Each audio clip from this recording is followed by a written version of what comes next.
Good afternoon. This is Granny Fisher, and today I'm videotaping inside because it's cold and nasty outside and they're forecasting snow.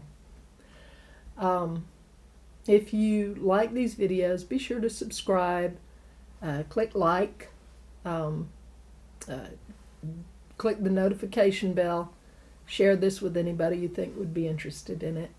And if you want to go back and look at the videos I made regarding preparing for the next Great Depression, go to the playlist at the top of my YouTube channel and look for that playlist. Today we're going to talk about security and the possibility of a civil war. There are several things we need to be concerned about going into 2021. One is the economy, because apparently the price of food has gone up something like 4.1% in this year, and it's quite possible we'll have some serious inflation next year as we go into the new year, because the Fed has announced that they intend to increase the production of paper. They're going to print some more money to the tune of about 1.3 trillion in the next year. Now, what does that do when you have a major influx of cash, besides boosting the stock market, which is no reflection whatever of the nationwide economy anymore? It also increases the price of everything. So realize that things are going to get more expensive. Your gasoline might become more expensive. It's dependent on a lot of things. If Joe Biden is finally confirmed as the winner of the presidential election, he's expressed a desire to crack down on fracking, and that would cause the United States to be dependent on foreign oil again, which would increase the cost of gas. So there is that. It has several factors coming into the price of gasoline. But food is expected to get high. Other common products, paper products, dog food, propane, everything will probably get higher next year. And if your economy, if your personal economy, if your income, if your paycheck doesn't increase to keep pace with that, that's going to put strain on your family budget. So be prepared for that. $1.3 trillion will be a big hit to the United States economy. If the government sends out another stimulus check, I highly encourage you to spend it on things that won't decrease in value as fast as the dollar does. Buy food, buy seeds, buy reproducible sources of food and essential items, like things you can plant in your yard, or animals you can raise for meat or eggs or milk. Look at things that you can use that will reproduce themselves, or would be good saleable or barterable items. If you have skills in a certain area, let's say if you're a good seamstress, stock up on some fabric, some thread, things like that, and you might develop a little cottage industry repairing clothes.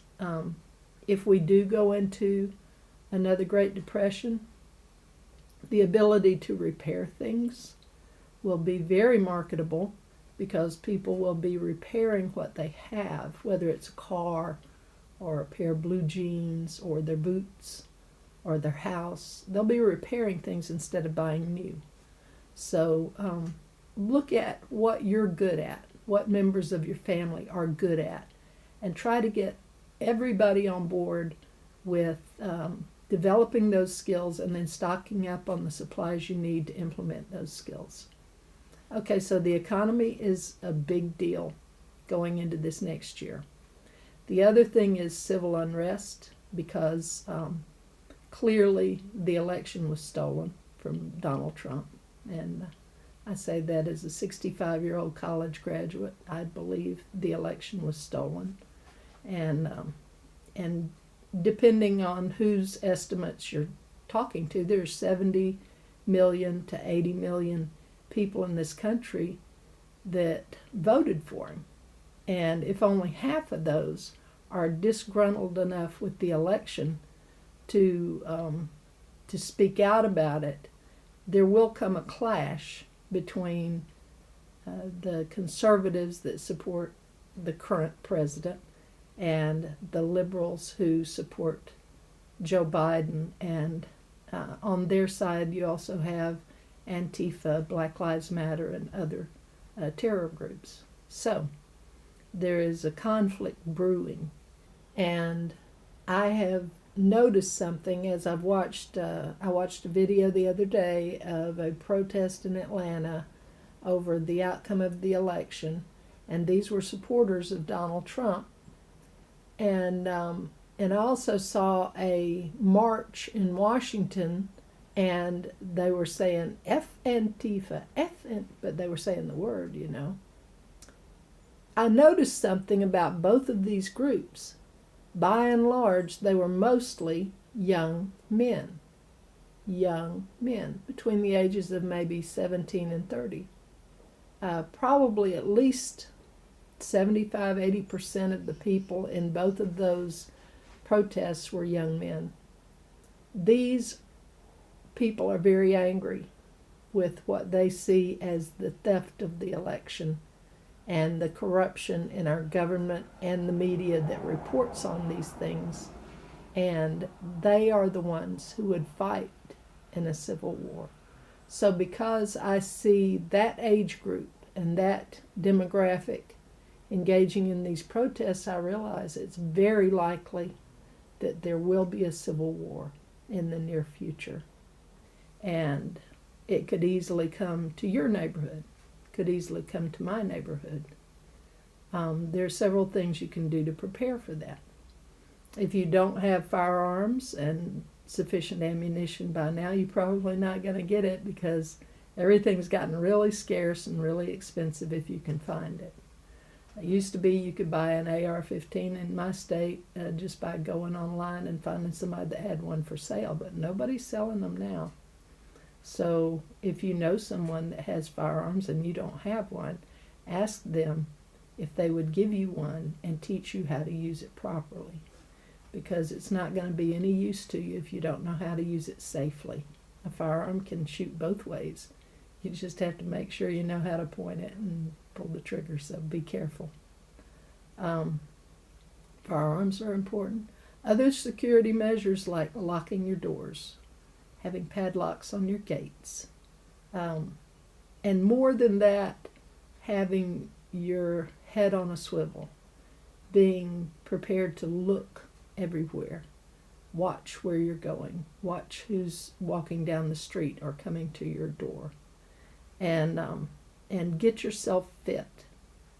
An overweight, obese person with severe high blood pressure and diabetes is not going to be much help if there is violence. You won't be able to fight and you won't be able to run. So what good will you be in something like that? Get yourself fit. You can start by just cutting back on the sugar and starting to walk. Go out your door, walk as far as you can, turn around, walk back to your house. Tomorrow, walk a little further. Okay? But get fit. You need to have community. You need to have people around you that are of a like mind and are willing to have each other's back. And I'm going to tell you a cautionary tale from my son's experience. Now, my son lives in the same state we do, but in a different county. So I've always been a little concerned that he's not close by if push comes to shove and there's violence in our area. And he lives by himself. He's a single man. He has a cat. But he's been getting fit this year. He's been running every other day. He runs a couple of miles every other day. He's been lifting weights, doing push-ups. He even got into doing handstand push-ups up against the wall for a while, but his muscles started hurting so bad he backed off on that. So he's been getting fit. He's been running in his neighborhood. Well, he noticed as he ran that there was somebody down the road from him that had a little camper on some property, and he saw the man out working in his garden from time to time, and he said, that man must be former military, probably a Marine, because he was very, very fit, very trim, and kept his hair, high and tight like a military guy. But he was older. He was like in his 60s. Well, it turned out he met somebody through his acquaintances that knew the man and said, oh, yeah, he's ex-Marine.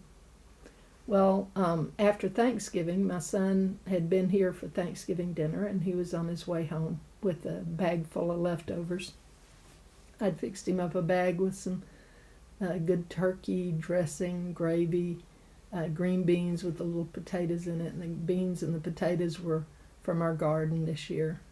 And so he was headed home with all that in a Walmart bag, and the church, he usually cuts through the parking lot. They were having a meeting, so he couldn't go through the parking lot, so he went up and down a little side road to get to his house.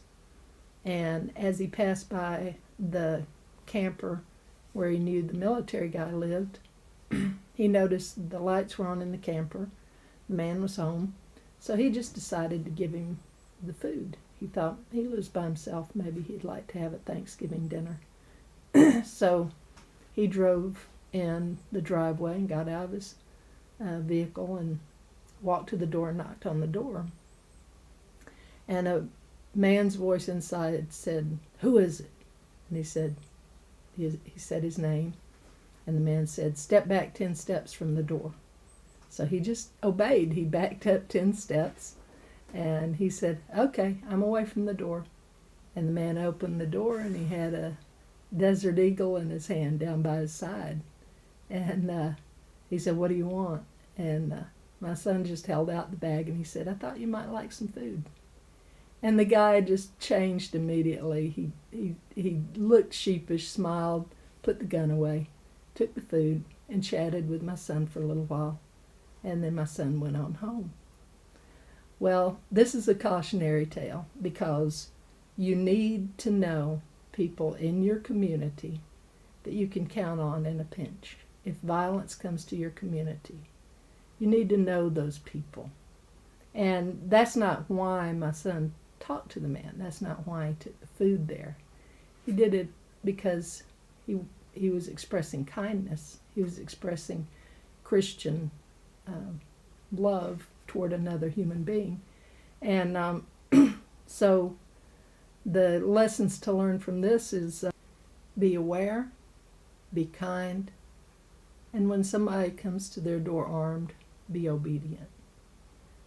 This is Granny Fisher. I'll see you next time.